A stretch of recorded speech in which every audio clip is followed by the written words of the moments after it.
This is gonna be hard. Today's gonna be a little bit different. I wanted to sit down and talk to you about something that is very real to me and in my life, and I feel like it's real in a lot of people's lives, even if they don't really know it is or realize it. So bear with me, because it's gonna be a little bit different, and I might be a little bit, I guess, awkward. If you are new to my channel, welcome. I hope you enjoy and are here to stay. If you are a returning love muffin, then welcome back. And I hope you like this video. Today, we're gonna talk about anxiety. I honestly don't even know where to start, and it's kind of emotional and weird for me because I feel like if you have anxiety or depression, it's hard to talk about.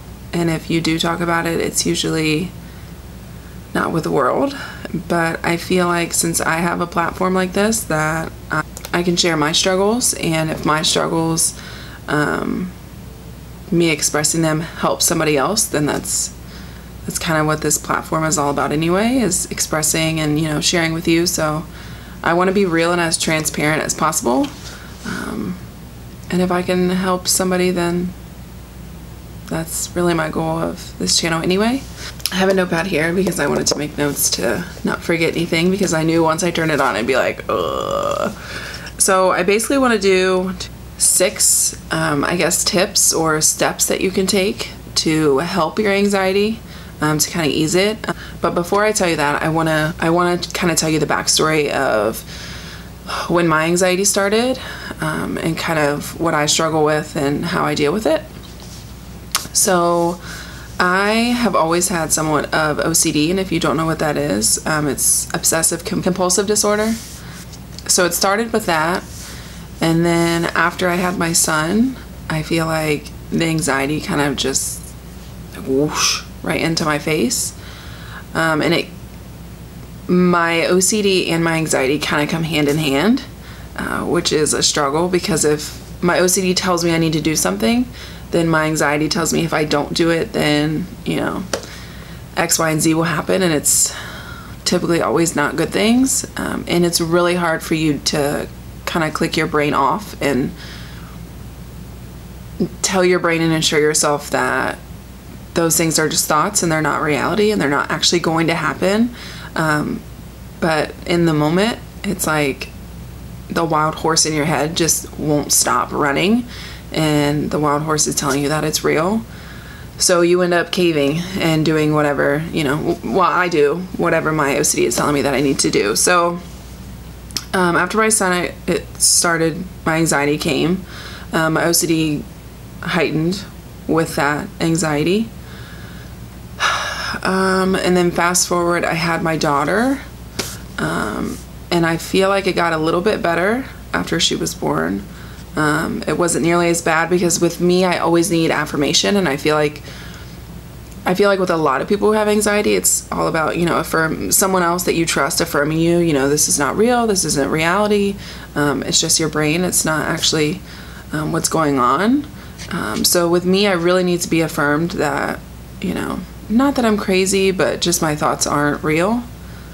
So after I had my daughter, they weren't nearly as bad, and I thought that it was just maybe like the hormones, and the hormones that got changed, I guess I felt like my daughter's, you know, kind of kicked me back into normalcy. I don't know, but it came back different. So after her, it was more like not full-on anxiety attack, because I wouldn't really breathe heavy and that kind of thing, but it would be like, it was really hard to affirm me that my reality in my head wasn't real. It took a lot more, it took a lot longer, so it took a lot more convincing on the other person's part to kind of convince me that it's not real, and that's kind of scary, because it's almost as if you're not in control of your own mind in the moment, and you don't feel like you are. I actually had someone explain it to me probably about a month ago. She said it's almost as if you have a wild horse in your head, and you're on this wild horse and it won't stop. it just keeps running and running and running. And she said, and you have to take a minute, and if you have to close your eyes, you have to picture yourself grabbing onto it, which I know this is going to sound silly, but I'm telling you it helps. She said it's almost like you have to grab the reins of the horse. I think that's right. I don't ride horses, so help me. And you have to slow it down. You have to inhale and exhale and tell the horse, even if you say it out loud, you have to tell the horse to slow down. Because it's like the wild horse is your mind running and running, and almost as if you're not in control, and you have to regain control of your life. So I thought that was a really good kind of comparison and a way to explain it. Since then, it's helped me. Other things, I don't know, I just struggle with it. I still struggle with it to this day. It is 10 times better than it's ever been. Which I'm very grateful for, but it's from these 6 steps that I've taken. It has helped tremendously. So just wanted to explain a little bit about where mine comes from, and hopefully these 6 steps will help you. Number 1 I have is meditation. So I actually have a friend. She is so sweet. She struggled with anxiety. I would talk to her after I had my son. I would talk to her, and it was almost like delusional thoughts. Like, if I get on this roller coaster, I'm gonna die on this roller coaster. Like, I can't ride it because I'm gonna die. Just things like that, I used to always use my face wash. They tell you not to get in your eye, but I would take my face wash and I would scrub all over my face, and I would just squeeze my eyes really tight, and I would scrub my mascara off. Well, after my son, I could not do that because I swore if I put that face wash around my eye, then I was gonna go blind. Even though I've done it before, same soap, and I obviously can see. So just those kind of things. She told me that she had those exact same anxiety thoughts, and she went through therapy and meditation, and they're completely gone.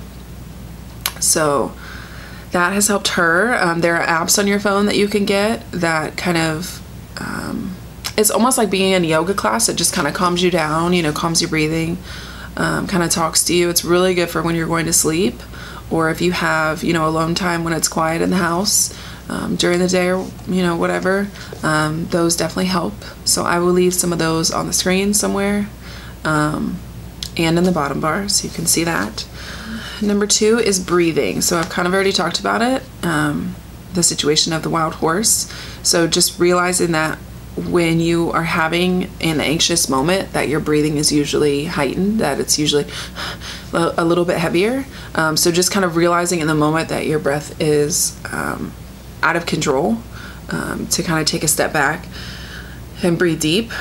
On the meditation apps, they tell you breathing is a big part of anxiety, is kind of regaining control of your body, and that starts with your breathing to just kind of calm you down. And it helps a lot. And it's a quick help. It's not, waiting for someone to answer the phone or whatever, because sometimes we don't have that minute. I need it right now. Number 3 is essential oils and crystals. Now, some people will say that crystals don't work, they're just a rock, blah, blah, blah. So however you feel about it, I feel like the affirmations that something will help you and something will cure you. So having, a crystal in your hand telling me, it's going to heal me, it's going to help. Essential oils that have been proven to help.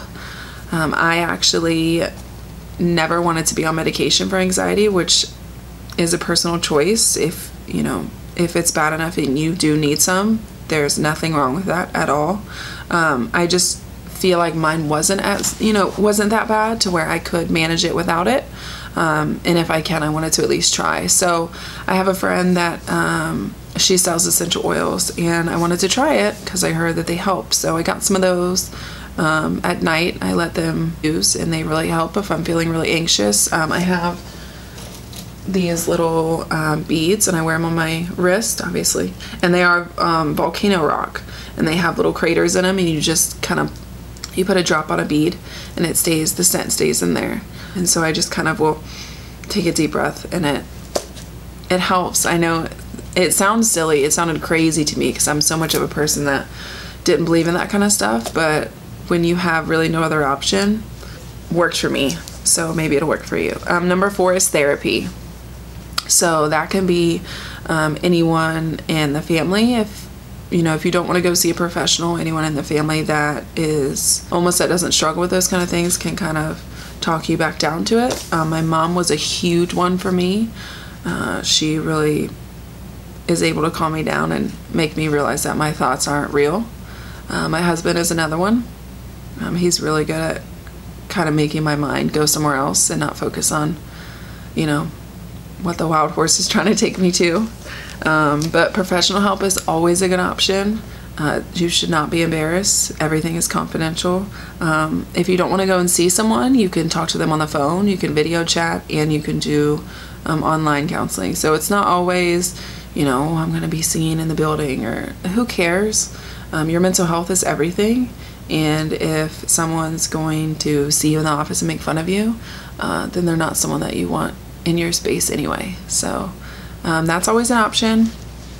Working out is number 5. It sounds so little and so silly, but I promise you it makes a tremendous difference. I feel like when they say, working out kind of helps you with everything, it's 100% true. Endorphins are real. They do come. It just helps a lot. It helps you balance. It helps you feel good. And when you feel good, your mind feels better. Just kind of equals it just kind of sets your body up for good. You work out, you feel good, and you want to follow that by eating good. When you eat good, then you feel even better. So you keep going, and then everything about you feels better. Everything falls in line after that. So it was a tremendous help to me. It makes you healthier. And if it doesn't help you with your anxiety, then it at least makes you, have better endurance or bigger muscles. And that's never a bad thing. Number 6, the last one, is medication and health. So I'll tell you, a big thing that helped me is actually stopping my birth control. Now, hold on. Before you think that I'm telling you to stop taking your medication, that's not what I'm saying. Obviously, you should go and check with your doctor, physician, whoever prescribes you medication if you're taking any, and tell them, hey, this is what I'm thinking. Maybe they can give you a different kind if you have to be on it. It's an option for me. I don't have to take it, but if you're in a situation where you really need to, please don't stop just because I tell you that it's going to make it better. But it has so much for me. I feel like I've noticed it, and I've told my husband, my medication, when I'm taking birth control, my anxiety seems to be a lot worse. And when I would stop it, or right before I would start it again after I had children, so before I took it, I didn't have any. Had my son, I didn't have any right away. Then when you go for your checkup, they ask you, if you want to take some. I said yes, and it started. Fast forward to us wanting to have our daughter. I stopped taking birth control. My anxiety got way less. Had her, got on birth control again, and here it came right back. So we kind of put 2 and 2 together, and I'm like, hey, I really think that this might be making it worse, and he, agreed. So we stopped it, and it has been that, and you add working out to it, and then the essential oils that help in the moment. It's like a completely different world. I'm not telling you I don't have moments of it, because I do. I wouldn't be, making a video and telling you I have it if I didn't. I still have the moments, but I'm telling you, it's night and day. It's a complete turnaround.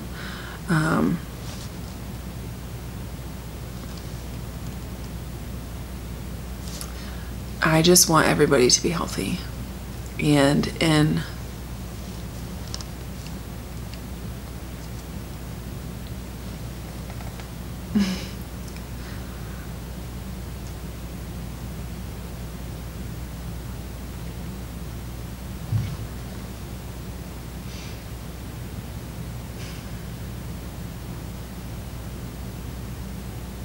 it's just a burden.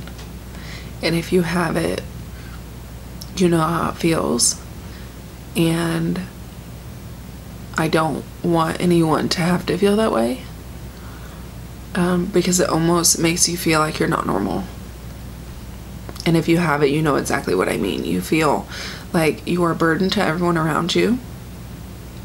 and that there's something wrong with you mentally, and that you aren't in control of yourself. And that's a really hard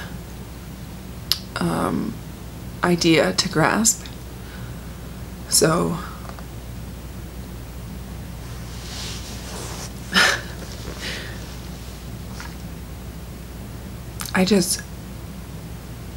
I want you to feel, I want everyone to be happy and healthy in their mind, on the path where they want to go. And I don't want anxiety or depression or OCD or PTSD to stop anyone from being able to do what they want, or even just living a normal day. Sometimes, day to day it's hard, and every day is different, and I just want every day to be a little bit easier, and you not have to hope that tomorrow is going to be a different day. I didn't think I was going to cry, but it's hard, and if you have it, it is, and you get what I'm saying. So I hope it helps. I'm telling you, I promise you, the 6 steps helped me, and I feel like, from a person who suffers from anxiety, if I find anything that works for me, I want to tell the world, and I want to shout it on the roof, on the mountain peak, because I know what it feels like to struggle with it, and I don't want anyone else to feel that way. So I just want to share them with you, and I hope that you try some of them, if not all of them, and I hope that they help. And that's it. I hope you become happier and healthier, and you conquer the world and do whatever that you want to do. It sounds so cheesy, but it's so true. Just tell yourself that you're going to be okay, and believe that you will be healed from it, and affirm yourself every day. Affirmations are huge, and if you have to write little notes around the house, do that. Or something that you look at every day, write it, on a note in your car, or make it your screensaver on your phone, or if you have a vanity that you get ready at every morning, or your bathroom, or the kitchen, wherever you make coffee from. So wherever you go, just write a little note that today's gonna be a good day. So I want you to feel better. Just take it day by day, and it will, I promise, get better. Just be healthy and be happy.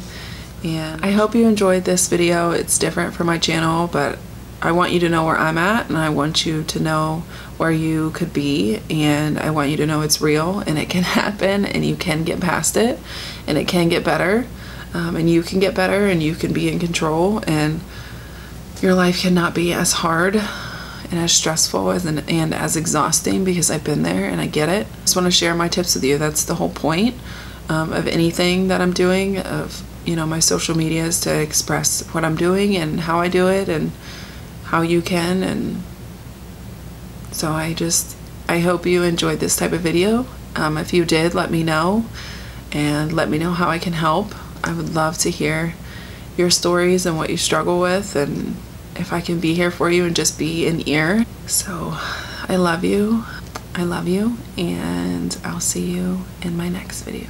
Also, getting a journal, it helps. I have written down every day, and you can see as it goes on, you write down your struggles for that day, and then you leave it on that paper. I would do it before bed. Write down the date and what I went through today, how my anxiety was, what happened, and then when I close the book, I'd leave it in there. And the next day I wake up and I start over. And I think that really helped a lot as well.